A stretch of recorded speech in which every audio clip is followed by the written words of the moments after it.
जी राम राम। क्या हाल है आपका? आशा करते हैं आप सब बहुत अच्छे होंगे। और देखो हमारी टंकी भर गई है, तो एक मिनट उसको बंद करके आऊँ। हेलो जी राम राम, कैसे हो आप सब? आशा करते हैं आप सब बहुत अच्छे होंगे और आप अपने व्लॉग में स्वागत है। और मैं लेकर आ गई हूँ नई वीडियो। भाई आज की शुरुआत कर रही हूँ। भाई मैं ऊपर मशीन लगा रही है कपड़े धोने से। चले मेरे साथ ऊपर चलते हैं, ठीक है ना। और भाई मैं मंदिर जा चुकी हूँ और घर की जोत बत्ती भी भानु कर लेगी, क्योंकि आज कपड़े बहुत ज़्यादा थे। तो मुझे भी बहुत सारे कपड़े पड़े हुए हैं, तो मेरे को भाई और कहीं जाना भी है, तो इसलिए चलो भाई जोत बत्ती बच्चे कर लेंगे। पर मैं मंदिर में पूजा पाठ करके आ गई हूँ। चलो चलते हैं। कुछ तो कपड़े मैं ले गई थी ऊपर और कुछ अब ये नहाए हैं ना, तो ये देखो ये साथ में लेके चलती हूँ। चलो भाई, ये भी काम ज़रूरी है, अपना हर एक काम दिखाना पड़ता है भाई। और आप बताओ, आप सब कैसे हो? मज़े में तो हो? अब दिखाती हूँ। ऊपर सफाई करूँगी जब तक लकड़ी चलेगी ना। अरे कहाँ कर गई? ये कपड़े धुलते भी जाएंगे और एक के साथ एक काम एक्स्ट्रा कर लूँगी। फैन की यहाँ मशीन लगी हुई है, ये देखिए ये कपड़े घूम रहे हैं इसके अंदर। सर्फ से ज़्यादा हो गया है आज। और मैं जब तक यहाँ सारे में सफाई कर रही हूँ, कुछ कपड़े पड़े हुए हैं। लो मेरे को कह रहे ले भैंस, मैंने कहा मैं भैंस हूँ, तो कह रहे नहीं ढंग से थैली भैंस। मैं कहा नहीं, इस दूध का नाम भैंस है, बताओ। और फिर मैं कुछ बोल लूँगी तो कहोगे कि मेरे को कह रही है, मेरे को कह रही है। ये कहने का ढंग है, ले भैंस कैसे बोलती। अगले मंगलवार यहाँ मैं सारे कपड़े लेके ऊपर आ गई हूँ और मैंने मशीन लगा ली है। मशीन लगाने के साथ साथ मैं कर लेती हूँ यहाँ पर भाई सफाई। भाई वही है कि हर कोई और सोचती है कि भाई हर लेडीज़ के भाई एक साथ भाई मैं दो दो काम निपटा लूँ, काम जल्दी हो जाए। और फिर मेरा काम तो खैर कुछ ऐसा ही है कि भाई चलता ही रहता है काम देर तक। तो मैंने सोची चलो भाई फटाफट मैं जब तक मशीन में कपड़े घूमते हैं, मैं फटाफट भाई यहाँ झाड़ू लगा लेती हूँ। झाड़ू लगाने के बाद तो ये भाई और भी काम है। और फिर त्योहार का टाइम है, तो कल की भी तैयारी करनी है, तो मार्केट जाना है, कुछ सामान लेके आना है। सामान तो कुछ ज़्यादा खास नहीं लेके आना होता, बस यही है कि भाई एक बिंदी का पत्ता ले आऊँगी, सिंदूर ले आऊँगी। बाकी मेरे पास सारी चीज़ें रखी हुई हैं, बस ये दो ही चीज़ें मैं लेके आती हूँ हर साल। बाकी नहीं कुछ लेके आना। यहाँ पता क्या बंदर हैं, तो मुझे यूँ लगता है कहीं वो नीचे ना कूद के आ जाएं। हमारे छत से थोड़ी सी ऊंची वाली एक छत है, उसके ऊपर बैठे हुए हैं। पर पता है आ जाते हैं नीचे तो सब कुछ बिगाड़ देते हैं, सब कुछ। मेरा दिमाग ख़राब हो जाता है। मेरा ध्यान उन्हीं की तरफ, फिर मैं फटाफट एक कूड़ा समेट के फिर अपने काम में लग जाऊँगी। और भाई ये है कि मेरे को मेहंदी भी लगवानी है। मैं सोच रही थी मेहंदी दिन में ही लगवा लूँ, लेकिन दिन में नहीं लगवा पाई, मैं बिल्कुल भी नहीं लगवा पाई, क्योंकि सारा दिन काम चलता रहे। और फिर मार्केट में भी है ना, काम भी अच्छा था, कल रेडी का काम अच्छा था, तो भाई नहीं मैं मेहंदी लगवा पाई। क्योंकि भाई फिर रात को ही लगवा पाई थी, जब लगभग शायद 11 बज गए थे। 11 बजे मैंने मेहंदी लगवाई है। नहीं तो मैं सोची थी कि दिन में ही लगवा लूँ तो रात को मैं फारिग रहूँगी, लेकिन ऐसा नहीं हो पाता भाई। मार्केट में गए तो मैं देख रही थी भाई सभी, और भाई जो मेहंदी लगाने वाले थे ना, सब पे इतनी भीड़ थी, इतनी भीड़ थी, क्या बताऊँ मैं। चलिए अच्छी बात है, भगवान सबका काम रोज़ ही ऐसा होता है, कितना अच्छा हो भाई। हर चेहरे पे रौनक थी, इतना हंसी खुशी का माहौल था भाई। सब अपने जो कहते हैं ना मियाँ बीवी में थोड़ी बहुत भी नोक झोंक थी होती है, वो भी साथ साथ भाई चल रही थी, अपनी नोक झोंक भूल के भाई बहुत अच्छा लग रहा था। हाँ, और किसी की भी प्यार वाली नोक झोंक हो भी रही थी, नाचिए दिवा दो मजाक में कह भी रहे थे कि तुम्हारा त्योहार के हमारे तो जेब पे भारी पड़ जाए, दिवाली से पहले ही दिवाला निकल जाए। पता नहीं कैसे कैसे भाई औरतों के ऊपर है ना मियाँ बीवी वाले कमेंट हो रहे थे, और सब एक दूसरे पर भाई यही है भाई जिंदगी प्यार मोहब्बत वाली, तो भाई एक दूसरे को कहो और सुनो, लेकिन हंसी में टाल दो। और पता है क्या, जो पार्लर के बाहर है ना, ये बर्तन वाले की दुकान थी, वो क्या कह रहा भाई सारे है ना, हर जो पुराने बर्तन हैं उन पर कलई हो रही है। क्योंकि भाई जो औरतें ना अंदर जा रही थी पार्लर में, तो उनकी काया ही पलट हो रही थी।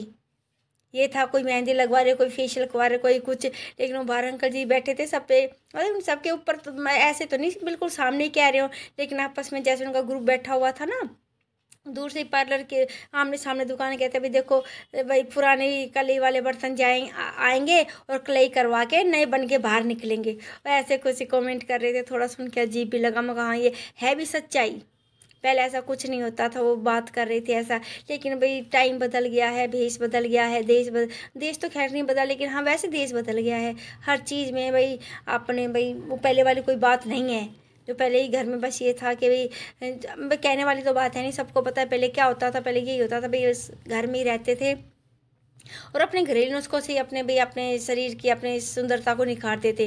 लेकिन भाई अब तो ये है कि भाई खूब मोटी रकम बाहर लेके जाओ और बाहर दे के आ जाओ, और सिर्फ होता कितने दिन का, 10-5 दिन का ग्लो रहता है, बस उसके पीछे हम इतने भाई पैसे की बर्बादी करते हैं। पर चलो कोई बात नहीं, सबकी अपनी अपनी सोच है भाई। मैं कोई किसी के लिए कुछ नहीं बोलूँगी भाई, नहीं कहनी भी नहीं चाहिए किसी के लिए, आप अपनी भाई समझ है। और भाई मेरा पेट इतना ज़्यादा हो गया, इतना ज़्यादा हो गया है, पथरी तो निकल गई है, मैं अल्ट्रासाउंड करवा के आई थी, लेकिन पेट पता नहीं क्यों, दवाई जो मैंने खाई है पथरी निकलवाने की, तो भाई उससे उसकी वजह से भाई पेट बढ़ गया, परमात्मा ही जाने। तो भाई मैं अपने आप से मैं सोची कि भाई एक्सरसाइज तो मैं करती हूँ ही, एक्सरसाइज मैं करती हूँ भाई रात को, दिन में बिल्कुल सुबह टाइम नहीं लगता, बस लगता है तो 5-10 मिनट भले ही करती हूँ, लेकिन रात को मैं ज़्यादा करती हूँ। और फिर अपने हाथ से मैंने कहनी भानु तू पोछा मत लगाए कर, स्टैंडिंग वाला तो लगाती है वो, मैंने कहनी अब से है ना मैं लगाया करूँगी हाथ से पोछा, चाहे कितनी देर में लगे मेरे से, तो मैं तो अपने हाथ से ही लगाया करूँगी। और मैं भाई यहाँ गैलरी में पोछा लगा रही हूँ। पर चाहे कुछ भी है, 3 दिन मैंने एक्सरसाइज करते हुए हुआ है, लेकिन फिर भी मुझे कुछ अपना पेट है ना वह अपने आप में मुझे हल्का सा महसूस हो रहा है कि हाँ भाई मैं आराम से उठ बैठ जा रही हूँ, इतना मेरे को अच्छा लग रहा है। अच्छा तो इतना तो नहीं लगा, पर हाँ पहले से भी कहते हैं ना रुपये में से भी 5 पैसे का फ़र्क जिसको बोलते हैं, मुझे वो लग रहा है। और भाई हाँ भाई मैं इस दूसरे वाले कमरे में जहाँ टिक्की बनाते हैं यहाँ आ गई हूँ। यहाँ पोछा लगाने में थोड़ी होती तो परेशानी, क्योंकि हमारा सारा फर्श है ना खुरदरा हो चुका है, यहाँ पहले पानी छिड़को फिर भाई पोछा लगाओ, तब जाके कहीं अच्छी तरह से पोछा लग पाता है, नहीं तो परेशानी हो जाती है। भाई बहुत सौ का ऐसा घर है भाई जिनके भी फर्श ऐसे ख़राब हो चुके हैं, वो समझ सकते हैं भाई कितनी दिक्कत आती है जब ऐसे फर्श के ऊपर भी पोछा लगाया जाता है। लेकिन पर करे क्या करे भाई, अपना है जैसा है, टूटा है फुट्टा है कुछ भी है, अपना घर तो अपना ही है भाई, साफ़ सफाई तो रखते ही हैं, सभी रखते हैं, मैं कोई अलग से तो नहीं कर रही हूँ। लेकिन फिर भी ये है चलो ठीक है, अपनी ये सफाई हो जाएगी, उसके बाद सफाई के बाद मैं दिखाऊंगी भाई बाहर से मैंने अच्छी तरह से बहुत अच्छी तरह से धोया धाई मेरी हो गई है। ये देखिए वो सामने आंटी देख रही थी, ये मैंने भाई सारे बर्तन साफ़ कर दिए हैं इधर, और इधर से धोया धाई हो गई है, ये हमारी रेडी खड़ी हुई है, और अंदर सारा काम से हम फारिग हो गए, सिर्फ अब हमारा बनाना रह गया खाना। और भाई ये खाना भाई बनाने के बाद ये देखो यार इतना आटा बच गया था, तो भाई ये मैंने अपनी 2 रोटियां ले ली हैं, और ये टिंडे की सब्ज़ी बनाई थी तरी वाली, ये मैं तरी वाली सब्ज़ी लूँगी, और ये फिर उसके बाद ये बर्तन मांजूँगी। मैं बर्तन भी थोड़े से ही थे, कुछ ज़्यादा नहीं थे। यहाँ फिर भी जब मैं आ गई थी मंदिर में भगवान के मत्था टेकने के लिए कि भाई मेरी पथरी निकल गई है, भगवान तेरा लाख लाख धन्यवाद, बहुत बहुत मेहरबानी भाई आपकी। तो मैं इसका शुक्रिया अदा करने के लिए भाई मैं यहाँ मंदिर आ गई थी। ये देखो भाई ये भी एक जनी और है भाई, वो भी पूजा कर रही है इधर, भाई हम भी कर रहे हैं। मैं तो कर रही भगवान भाई सबकी मनोकामना पूरी करे भाई, आपकी भी करे, सारी हारी बीमारी हमसे दूर रहे। बस हमें थोड़ी मेहनत करने की ज़रूरत है, अपना स्वास्थ्य अपने हाथ में है कुछ हद तक। और यहाँ देखो भाई ये है कोई 7 बजे का टाइम है शाम के, जब तक रेडी नहीं आती है ना तब मैं सोच चलो भाई और कुछ नहीं तो मैं एक्सरसाइज ही कर लूँ। ये भाई मैं शाम को एक्सरसाइज कर रही हूँ, लगभग ज़्यादा नहीं तो 15 मिनट मैंने, 10 मिनट सुबह होती है और 15 मिनट में मैं शाम को करती हूँ। अब देखो मेरे से बैठने में भी है तो दिक्कत ही है, पेट तो एकदम से कम होगा नहीं। ये देखो मैं कर रही हूँ ऐसे एक्सरसाइज भाई, इधर से उधर भाई, ये वाली थोड़ी सी दिक्कत होती है, पेट अड़ता है आगे पीछे वाली, पर हाँ ये है करती रहूँगी कभी तो फ़र्क पड़ेगा। अभी तो 75 दिन का टारगेट अभी तो है भाई टाइम मेरे पास, देखते हैं कितने।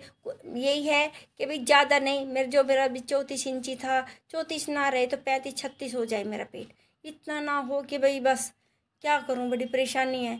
और फिर इसके बाद मैं सोच रही थी कि भाई मैं थोड़ी सी पेट कम हो जाता तो साड़ी पहनती तो सही लगता, या किसी ने बताया कि ऐसे किया कर वैसे किया कर, जो जैसे बता रहे ना भाई। एक बात जब औरत ठान लेते हैं ना कि भाई मेरे को कुछ करना है, तो जो जैसे बताता है ना वो कोशिश करती है वो करने की भाई। ये देखो मैं अपना पेट देख रही हूँ साइड से भी कैसा लग रहा है कैसा नहीं लग रहा है, लग तो रहा है खैर अभी मोटा ही है पर कोई बात नहीं, कहते हैं जहाँ चाह वहाँ राह, भाई हिम्मत नहीं हारनी। मैं कहती हूँ अगर आप भी अपना पेट कम करना चाहती हैं कोई भी है तो प्लीज़ आप मेरे साथ ही शुरू हो जाइए ना, फिर हम देखते हैं भाई 75वें दिन में भी आपका कितना रहा मेरा कितना रहा, फिर आप मुझे कमेंट करना, कोशिश करो आप भी करो। इस तरह से पता है क्या एक दूसरे को देख के मन भी करता है, हौसला भी मिलता है। और फिर देखो मैं लेटने के बाद पैर, किसी ने बताया पैर भी घुमाने होते हैं ऐसे एंटी क्लॉकवाइज और क्लॉकवाइज, भाई एक बार ऐसे उल्टे एक बार सीधे मैंने ये भी किया, फिर पैर ऊपर नीचे भी उठाए, उसके बाद साइकिलिंग भी की। साइकिलिंग मैंने ज़्यादा भी शूट नहीं करवाया। ठीक है, अब इसके साथ मैं अपना व्लॉग समाप्त करती हूँ। अगर आपको मेरा व्लॉग पसंद आता है तो प्लीज़ लाइक शेयर और सब्सक्राइब जरूर करें और कमेंट करना ना भूलें। मिलती हूँ अगली वीडियो में। Thank you. राम राम, धन्यवाद।